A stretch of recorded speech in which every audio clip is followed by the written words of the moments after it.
must have been highly unpleasing, but in Mrs. Dashwood's mind there was a sense of honour so keen, a generosity so romantic, that any offence of the kind was to her a source of immovable disgust. Mrs. John Dashwood had never been a favourite with any of her husband's family, but she had had no opportunity till the present of showing them with how little attention to the comfort of other people she could act when the occasion required it.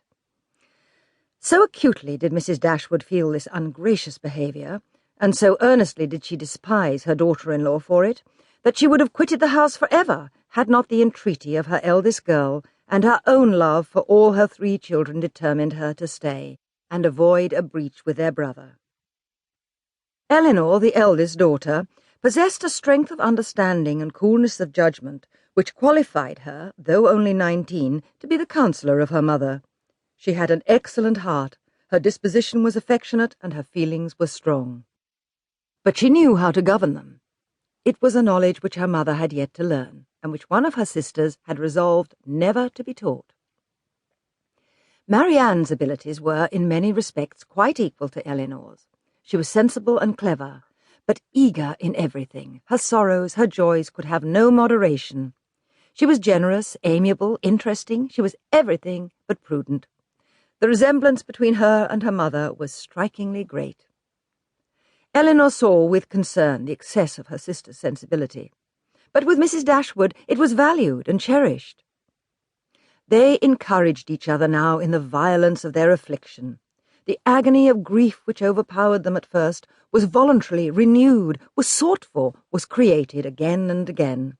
They gave themselves up wholly to their sorrow, and resolved against ever admitting consolation in future. Elinor, too, was deeply afflicted, but still she could struggle. She could exert herself. She could consult with her brother, could receive her sister-in-law on her arrival, and strive to rouse her mother to similar exertion. Margaret, the other sister, was a good-humoured, well-disposed girl, but as she had already imbibed a good deal of Marianne's romance without having much of her sense, she did not at 13 bid fair to equal her sisters at a more advanced period of life. Mrs. John Dashwood now installed herself mistress of Norland, and her mother and sisters-in-law were degraded to the condition of visitors. As such, however, they were treated by her with quiet civility, and by her husband with as much kindness as he could feel towards anybody beyond himself, his wife, and their child. He really pressed them to consider Norland as their home.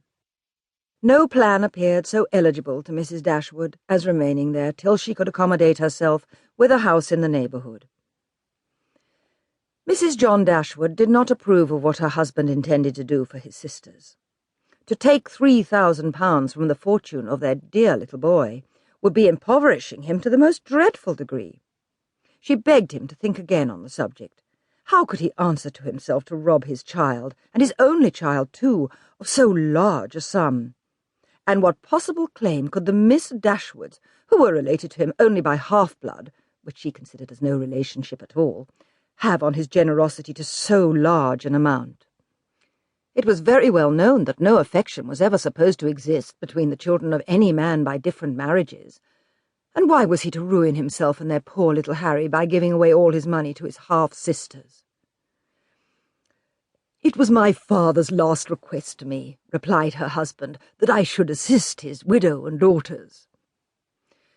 "He did not know what he was talking of, I dare say. 10 to 1, but he was light-headed at the time. Had he been in his right senses, he could not have thought of such a thing as begging you to give away half your fortune from your own child." "He did not stipulate any sum, my dear Fanny. He only requested me in general terms to assist them, and make their situation more comfortable than it was in his power to do. As he required the promise, I could not do less than give it.